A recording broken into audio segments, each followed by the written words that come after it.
Welcome back, Exiles. It's Naidra. Sorry, I've been MIA for a little while now. After the last video that I posted, I ended up getting a puppy, and oh boy, let me tell you, my hands have been super full for quite a while now. However, I am back, and I'm super excited. I got to start playing the third edict this last week, a few days ago, and I will say that it's been a lot of fun to play. I definitely have been enjoying it. I've been liking the crafting aspect. And also, I've been completely obsessed with this lightning arrow build that I'm going to be showing you guys today. Now, it seems like Lightning Arrow is pretty much the meta for the season, and understandably so. When I started this build, I started off with Lightning Arrow, and I really have not deviated from it since then. I've just been building up on the build that I started with.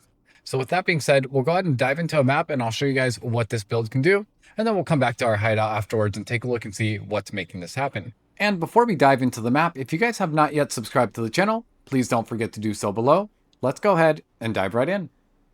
Alrighty, so the way that this build is going to work is it's very simple, and this is a super relaxed build. What I mean by that is we're really not going to be button mashing at all, and we're really only going to be using our lightning arrow and barrage most of the time as we're going through our maps. Now, this build does rely on status ailments in order to be able to deal the maximum amount of damage possible, but we really don't even need those as we're going through our maps, unless we're going up against bosses, and honestly, we probably won't even be using it for majority of the elites either, just because we can take most things down with 1 or 2 hits pretty quickly, and then we can move on. So as you guys can see, we do have things like Freezing Salvo on here. We are using Tornado Shot. We've got Lightning Rod and Voltaic Mark. But like I mentioned, most of those we're not going to be using. We're primarily just going to be using our Barrage. And then we're going to pair that up with Lightning Arrow as well. And that's going to be pretty much it. So now that you guys know how this build is supposed to work, let's take a look and see what it can do. So we'll go ahead and prepare by hitting our Barrage button. And then we'll just kind of start spamming away. Everything is going to be melted right in front of us without us really having any difficulty at all. Now, keep in mind, this is a T15 map, so this is pretty much as hard as it's going to get. I mean, yeah, we might be able to juice it up a little bit more and make it slightly harder, but otherwise, I really haven't ran into any content where I had a hard time with this build. And also, this is the build that I started this character with, so it's not something that I pivoted to later on. It's not something that I really changed. I've been building up on this since I started, and this character was actually just started last week, a few days ago. So again, really, really easy to use, super user friendly. It does not take very many brain cells to be able to make this happen. And it's able to clear the room really quickly. And it's able to take on pretty much any boss that I've gone up against up until this point as well. I'm really glad that they buffed the lightning arrow for the season. It's been a nice change from the sorceress or the stormweaver, although I will say that is definitely something that I plan to test out after this as well. Definitely need to give that a shot, but figured I'd start with this just to kind of switch it up a little bit and try something new. So again, like I mentioned, we're really not facing any difficulties against this T15 map, and almost everything that we're seeing is going down in just 1 hit, and it's a nice, relaxed, easy to use build. So now that you guys see how this works, let's go back to our hideout and see what's making this happen. Alrighty, so let's go ahead and start off with our equipment first. And speaking of which, we'll go ahead and take a look at our weapon. For our weapon, we're going to be using a bow, and specifically we want to try to get a Gemini bow. This is going to allow your bow attacks to fire an additional arrow, which is really helpful. Helps to clear the room a little bit quicker. And then we also want to make sure we're getting something with physical damage. Over 100% is going to be helpful. Something that's going to add physical damage. If you get something that adds cold, fire, or lightning damage, that also is going to be great as well. We've got some increased attack speed, and that is extremely useful. So definitely recommend having some good attack speed. And then of course, the +4 to all of our attack skills is extremely useful too. Now, just as a heads up, when we are going up against huge groups of monsters, it is helpful that you're getting something that gives you mana back per enemy hit or per enemy killed. So if you can roll something like that, that would be really helpful. But otherwise, something like what we got here is going to be really good. Now, when we look at our runes, we are going to be using Greater Iron Rune for our weapon. Both of them, this will give us some increased physical damage as well. Next up, for our gloves. Now for this guy, we want to have something that gives us additional physical attacks. I desecrated this item, and unfortunately it removed the original physical damage attacks that I had, and then ended up adding the one at the bottom. So don't make that mistake like I did. The desecration thing was pretty new to me. However, these are still pretty good and still really helpful. Now, aside from the physical damage to attacks, we're also looking for something that's giving us some evasion rating. We absolutely need a lot of life on this as much as we can. And then we're going to want to get some resistances depending on what you're missing right now. And especially thanks to my quadrilla, pretty much all of my resistances are maxed out. And we'll take a look at that in just a couple of moments here as well. And then lastly, the other thing we're looking at on here is to get some additional deflection rating as well. The higher the number for that, the better it is going to be, obviously. For our rune for this guy, we've decided to add some additional physical damage to attacks with this, so we're using the Great Wolf's Rune of Claws. And then taking a look at our first ring, we're using a prismatic ring. Now, the reason we're using a prismatic ring is because this is going to give us some elemental resistances. And that's one thing that we were really lacking in the beginning with this build. However, now we've gotten that maxed out. +9 implicit elemental resistance is great. We're also looking for something that gives us extra lightning damage to attacks, or any type of damage to attacks is really going to be helpful overall. Accuracy rating is going to be great. And then, of course, like I mentioned, more elemental resistances is what we really needed. The other thing that we're looking at here is the increased mana regeneration rate. Like I mentioned before, if you can get something that gives you mana regeneration from hits or mana regeneration from kills, that also will be really helpful too. Mana is something that we want to put at least a little bit of focus into so that we don't have any problems as we're going through our maps. And then lastly, we added some additional fire damage that we were able to desecrate on here as well. Taking a look at our helmet, for our helmet, we are using something that's going to give us some good evasion rating. We've got +105 to evasion and then 40% increased evasion rating, which is really helpful. We need to have some life, we need some resistances, and then we also need to make sure we're getting some additional deflection from our evasion rating on here as well. And then for the rune, we're going to be using a greater iron rune. If you have that, that'll give you some additional evasion rating as well. Next up, for our chest armor, for this guy, we really just wanted to have something that's going to give us a crazy amount of evasion rating, especially because now we also get deflection rating based on our evasion rating as well. So something with high evasion rating is going to be really helpful. We want to have a good amount of life on here, and then we also want to make sure that we're getting some resistances on here, specifically chaos resistance. That is one of the things that we struggled with in the beginning, so now we've been able to get that, and we were able to desecrate additional lightning and chaos resistance on here as well. And then for the runes, we threw on a greater iron rune on this guy, and then we also have a greater storm rune to balance out that lightning resistance that we desperately needed. For our belt, we're going to be using a wide belt, and this one specifically has 3 charm slots, which is helpful. Now, for this guy, we want to make sure we're getting life. We've got some mana on here. The increased life recovery from flask is helpful as well, but really we want to focus on the max life, max mana, and then getting some resistances on here. Fire and cold resistance are perfect. If you can get one that's got triple resistances, that would be even better. For our amulet, we're using a solar amulet specifically, and that's because we want to make sure we're getting as much spirit as we possibly can without needing to add spirit to our armor. Now, of course, if you need more spirit, you definitely can go back to your armor and get something that's got spirit on there as well. That absolutely works. However, I don't really need that right now thanks to the solar amulet that I'm using here. Now, for this guy, we want to make sure we're getting quite a bit of spirit as much as we can. We want to have some life on here as well. And then the attributes are really, really helpful. The +11 to all attributes, the 16th dexterity is good. And then the increased reservation efficiency from Herald skills is something I desecrated on here. That one is not necessary, but it is helpful to have since our Herald of Thunder is going to be triggering all of the time. Now, we went ahead and anointed Killer Instinct on this, and the Killer Instinct is really helpful because it is giving us quite a bit more damage when we're either at full life, when we're at low life, and that's just going to be a really big buff for us overall. For our second ring, we're using a pearl ring. Now, I wouldn't recommend a pearl ring specifically. I would probably recommend either a breach ring or another prismatic ring to help with your overall resistances. However, it does have some pretty good specs on the bottom, and so that's why we decided to use this for now. We've got some physical damage to attacks, which is great. Some decent lightning damage coming from this as well. We're increasing our lightning damage. We've got elemental resistances, the additional chaos resistance, and we're getting 25 mana per enemy killed. So overall, I'd say this is a really good item with the exception of the implicit cast speed. We're not really casting anything, so that doesn't really help us out, but the other stats on here are going to be pretty much perfect for what we need. For our boots, this guy, it's really important that we're getting something with high evasion rating, but also we want to have high movement speed as well. I have been loving the ability to sprint. It's been so helpful, especially when you're having to go back and forth between maps. And it seems like some of the maps have less checkpoints than what I was noticing from the previous season. However, these boots are going to help us overall with that increased movement speed as well. We want to get something that's going to give us a good amount of life. And then once again, we want to make sure we're also getting some good resistances on here. Dual resistance is great. Triple resistance would be even better to have. And then lastly, we've desecrated the evasion rating on here as well. For our rune, for this guy, we are also using a greater iron rune on here as well. And then for our last piece of equipment, we've got our quiver. Now for this one, we're using a primed quiver. This is going to give us some additional attack speed as an implicit, which is great.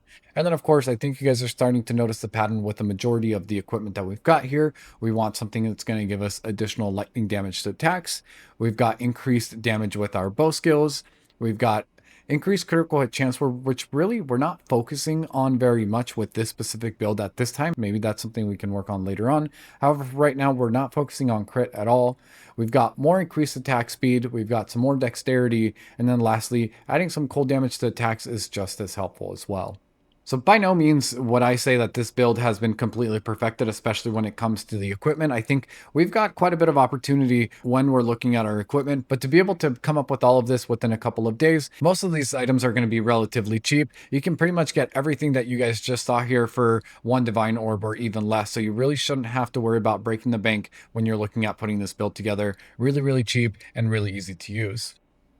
Now, that being said, let's go ahead and take a look at our skills. Alrighty, so for our skills, we've got bow shot, and this one we're going to be pairing up with rapid attacks, and then we're also going to add chain on here as well. Now, we're really not using bow attacks at all. Well, we're using bow attacks. We're not using this bow attacks here, but we do have it on here, and mostly just in case we run out of mana. This is another way for you to keep going. It doesn't take any mana when you're using this. However, most of the time, like I said, you're probably not going to be using this at all. Next up, we've got our star of the show, which is going to be our lightning arrow. And this guy, we're going to be pairing up with rapid attacks 2. We want to have elemental armament 2. We've got lightning attunement, deliberation. And lastly, we've got concentrated area. So when I first started this build, if you're starting this from scratch and you just started a lightning arrow build, I started off in this exact order here. So first I started off with rapid attacks 1 when that was available, and then became 2. And then I added on elemental armament and so on as you continue to progress and as you continue to get your additional greater or your perfect orb. Next up, we've got our lightning rod. Lightning rod, we're mostly, like I mentioned earlier, using against bosses, but this does also help deal additional damage. So if you would prefer to use lightning rod in addition to barrage and also your lightning arrow, it will help you clear maps a little bit faster. I'm a little bit lazy. I don't really care to do all of that. That's why I specifically am only using barrage and lightning arrow, but it does deal quite a bit of damage just on its own. And then especially when it's paired up with lightning arrow as well, is going to be extremely helpful. Now, lightning rod, we're going to be pairing up with concentrated area. And then we've got elemental armament. We want to have elemental armament 2 on here as well. Next, we've got elemental focus. We've got deliberation. And then lastly, we've got rapid attacks 2. Moving on to our next skill, which is our tornado shot. This we're pairing up with overabundance 2. We've got rapid attacks 2. We've got prolonged duration. And then lastly, we've got durability. Now, once again, Tornado Shot is another one of those things that I'm specifically only using against bosses. When I fire this off, I try to fire this into the boss, and then that way when you're shooting out your lightning arrow, it hits the boss and it's also hitting the tornado, and then it'll split from there, allowing you to do even more damage. So it is going to help you out quite a bit with your overall damage output, and this alone also does a decent amount of damage as well, but when you're pairing it up with lightning arrow is when you're going to see the most benefits from having Tornado Shot overall.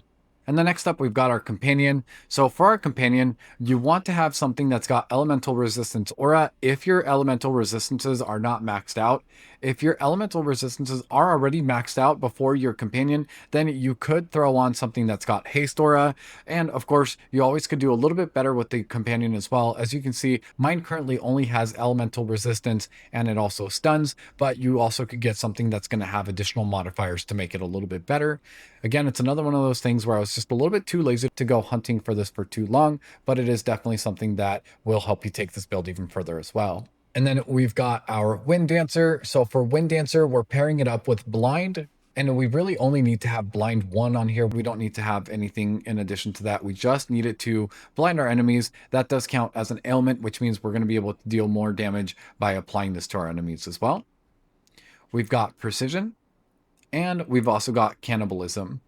If you don't have enough spirit, you can take off the cannibalism. This really just helps us with our life recovery, but it is also taking away 15 of our spirit. So you're welcome to take that off if you do not have the spirit to support it. Next up, we've got our Herald of Thunder. Once again, this is another one of those things that is doing damage on its own, but it works even better when it's being paired up with everything else as well. For this guy, we are using Elemental Armament 2. We've got Lightning Attunement.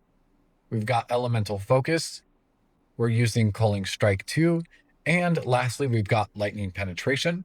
And then next up, we've got Barrage. For this guy, we want to pair it up with Deliberation. We've got Rapid Casting 2. And we've got Cooldown Recovery. And then for our next skill, we've got Freezing Salvo. For this one, we're going to want to pair it up with Hourglass. We've got Projectile Acceleration 3. And then lastly, we've got Rapid Attacks 2. And last but not least, our Voltaic Mark. Once again, this is another one of those things that we're not using very frequently. We really just need to use this against our bosses. This one we're going to be pairing up with Mark for Death. We've got Shock, Elemental Armament 2. And last but not least, we've got our Lightning Attunement. And then you guys may notice that some of my skills do have additional quality added onto it, like this one, for example. This gives us an additional 15% increased effect of shock on our marked enemies, and so that is going to be helpful. Same thing with our Freezing Salvo. That gives us an additional 40% more freeze buildup.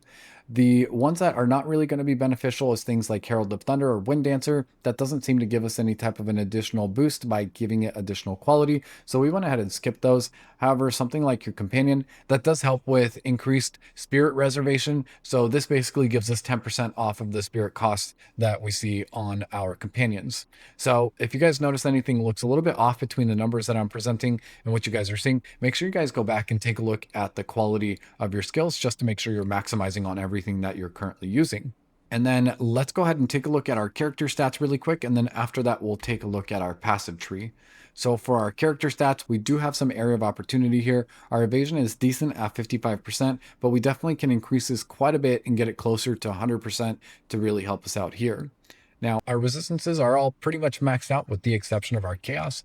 That one is only 3% away from being maxed, but keep in mind, this is while we're next to our companion. If we got rid of our companion, these will drop quite a bit, and so you'll have to balance that out if you're planning on not using a companion with this build. And then here is the rest of the stats you guys may be interested in looking at here.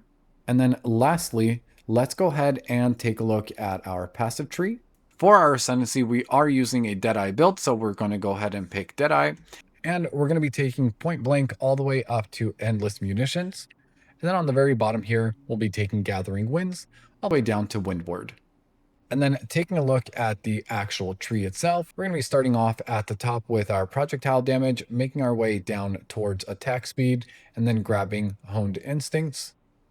We'll then go ahead and grab Clean Shot, and then come back around and also make sure we're grabbing Vile Wounds before we move over and grab some additional attributes. Now, I did need some additional intelligence to make some of my stuff work, so that's the reason we've selected this. If you don't need it, you can always throw it into Dexterity instead. And then we'll go ahead and continue making our way over before stopping at Master Fletching. And then we'll then also make our way on down so that we can grab the Primal Sundering node down here. Continuing our way over to the right, we'll go ahead and fork over to the top here where we will be grabbing Harness the Elements. We'll then continue moving over to the right and stop for Escape Velocity. And then we will be stopping at our very first jewel, which we want to have something that gives us additional lightning damage. Projectile damage is going to be great. Increased chance to inflict ailments is also great as well. Things that give you additional attack speed or overall damage is what we're looking to add on this guy here. We'll then continue making our way over to the right, and we'll go ahead and start forking down to grab Catalysis. We'll continue on down and stop for Exploit down here at the bottom before we work our way on back up and over to the right. On the right hand side here, we are going to be stopping for Maiming Strikes. We'll then continue making our way on over to the right and head up towards the Coming Calamity node. We'll also stop for these additional nodes up here, including Trained Deflection. Continuing on up, we will be stopping for some companion nodes, and so this is the reason we're using companion. We're not doing it because it's actually dealing that much damage on its own, but the additional increases to our companions are also going to be increased damage to us while our companion is in our presence, and so that's going to give us quite a bit of a damage boost by grabbing all of these guys here. And we'll just go on over to Inspiring Ally on the right. And then continuing our way on up, we will be stopping for Enhanced Reflexes on the left here, and we'll also grab Bestial Skin. We'll then continue making our way on over to the left, grabbing Proficiency, and going all the way over to Falcon Technique. And then lastly, on this side of the map, we'll also be grabbing Wrapped Quiver. Now, we'll go ahead and make our way on back down to where we came from, stopping for the Wildcat node at the bottom here. We'll also then grab Acceleration. And then we'll continue our way on down where we will stop for another Jewel. Now, I definitely messed this up when I corrupted this and unfortunately lost some really good attack speed that was on here, and instead it replaced it with increased damage with crossbows. We're not using crossbows, so that's not going to be very helpful for us. However, you want to get something like I mentioned before, where it's going to give you additional lightning damage, additional projectile damage, additional damage with bows, or increased attack speed is going to be really helpful as well. Now then, let's go ahead and make our way on up and over to the left, where we will be stopping for Forces of Nature and grab all of the surrounding nodes here, except for Crystal Elixir and Emboldened Avatar. We do not need those two, so you can go ahead and skip those. We'll then go ahead and continue on up, where we will grab these nodes up here for some additional damage dealt when we are in the presence of our companion. We do not need to grab this one down here. That is only going to increase their life. And quite frankly, I do not care how much life they really have. If they die, they end up coming back pretty quickly, but most of the time they do pretty well. And then finishing it up, we'll go back down a little bit and we'll make sure we grab Flash of Storm. Now, I'm currently at level 90. Once you get past this, then you're going to want to continue on over to the left, grabbing all of these lightning nodes here on the side. Alrighty, and that's all I have for you guys for today. Thank you guys so much for joining me and watching this video. If you guys enjoyed this video, please don't forget to like, subscribe, and comment below. Until next time, Exiles.